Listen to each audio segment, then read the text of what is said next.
Hey everyone, it's Professor Hatch, and I am here to talk about the Resisting Genocide outline. Excuse me. I'm going to share my screen, and I think I need to share the whole screen so that I can switch back and forth. Did I do that right? Let's just double check. Yep. Okay. I'm going to switch back and forth between my browser and my Word doc. So if you look on Canvas, this is the Resisting Genocide outline assignment.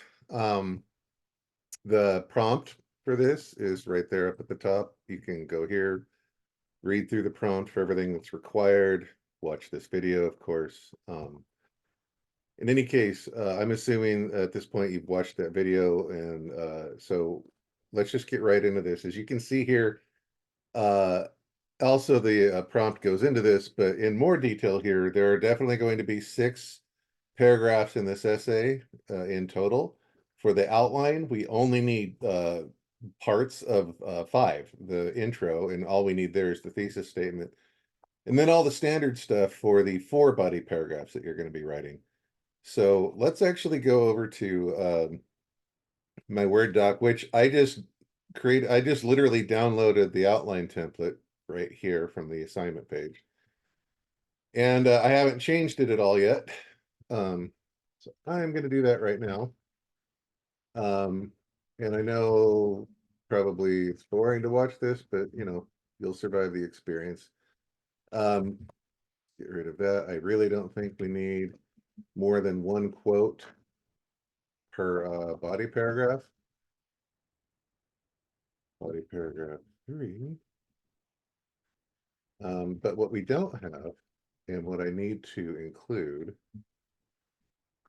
let's see, okay, is body paragraph 4. So body 4.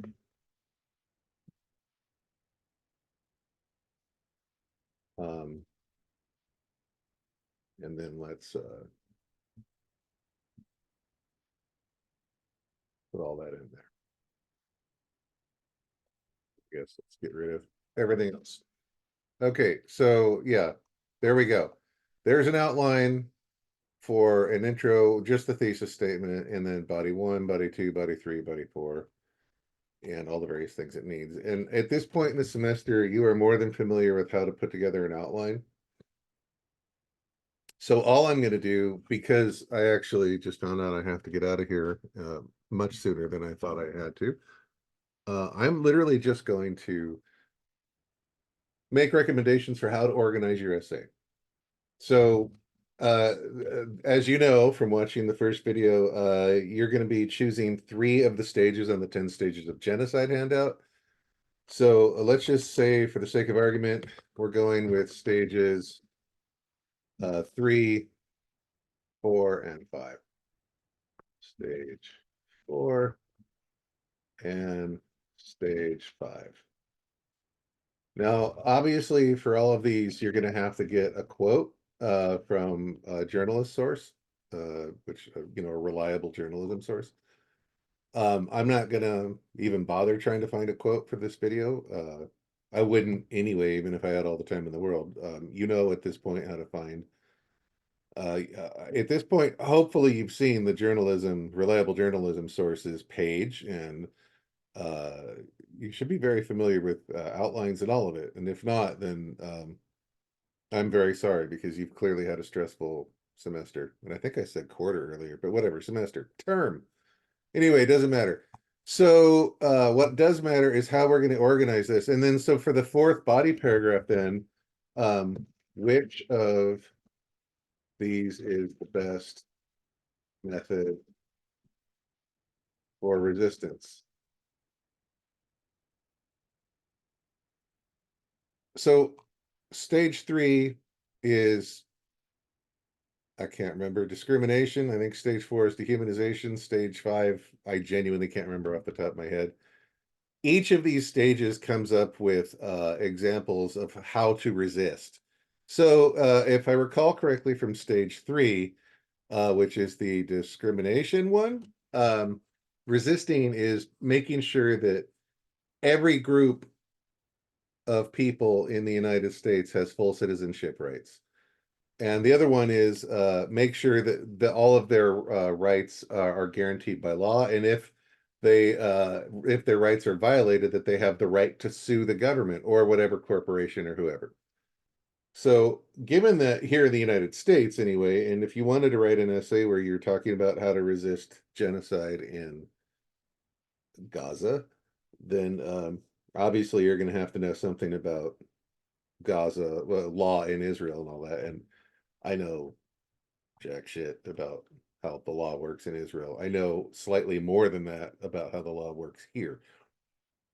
So, in any case, if we're talking about here in America, then maybe the one to focus on just as an example is make sure every group of people has full citizenship rights, even if they're not citizens.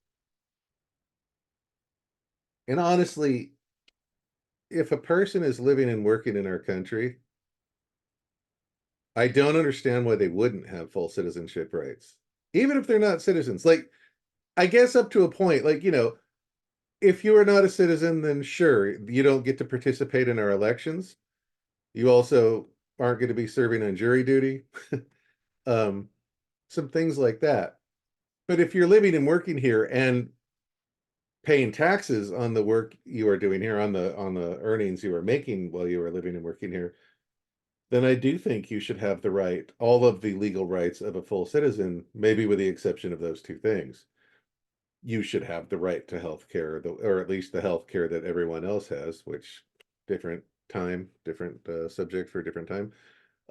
You should, I don't know, you should have the right to, I don't know, sue if you are mistreated by any organization. You should be protected from all of the things that regular citizens are protected from, whatever that might be, criminal activity, corporate malfeasance. You get the idea.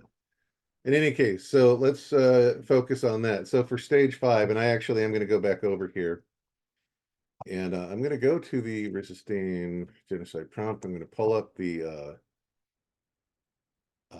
stage 2. So it's discrimination. So stage 4 is dehumanization. And if we look here, um, in combating dehumanization, incitement to genocide should not be confused with protected speech. So just off the top of my head there, we already have existing hate speech laws in this country. So for resisting stage 4, maybe what we want to do is modify existing hate speech laws to, I don't know, bring harsher punishment for people advocating for genocide. And I realize that, this is America, and that suggestion can be perceived by a lot of people as shitting on free speech. Um,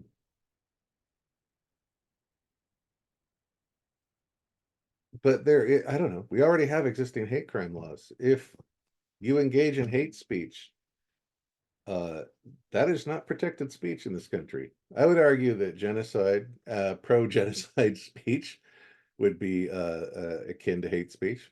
Maybe it would be, in fact, just exactly specifically hate speech. Um, Whatever, you get the idea. So maybe modify the law to also that particular law to allow for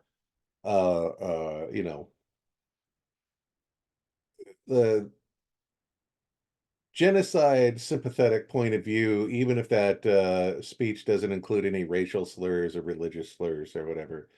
If we're still saying we need to round them all up and put them in cages or whatever, which is language that we 100% hear in this country about various groups of people, then maybe we need to modify the hate speech laws so that it includes things like that, because that is terrifying talk.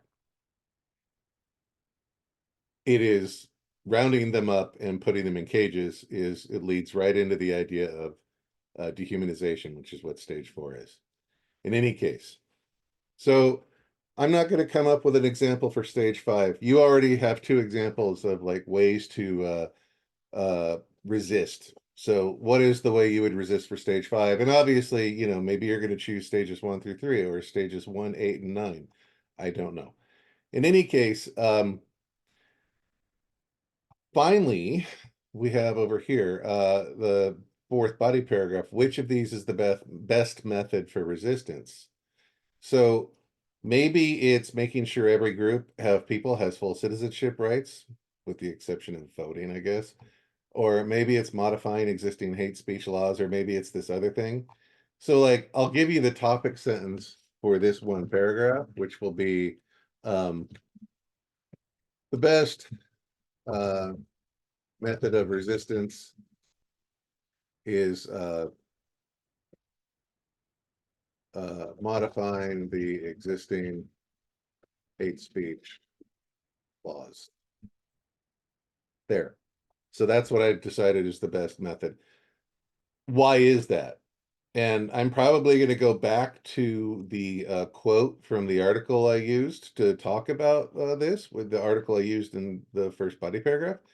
Or maybe I want to like quote from one of these other body paragraphs, the same source from one of these other body paragraphs. Maybe modifying existing hate speech or up here, sorry, modifying existing hate speech laws is the second body paragraph. So maybe I want to quote from making sure all groups of people have full citizenship rights. And maybe that's obviously a really good idea, but it would actually be a much harder to implement.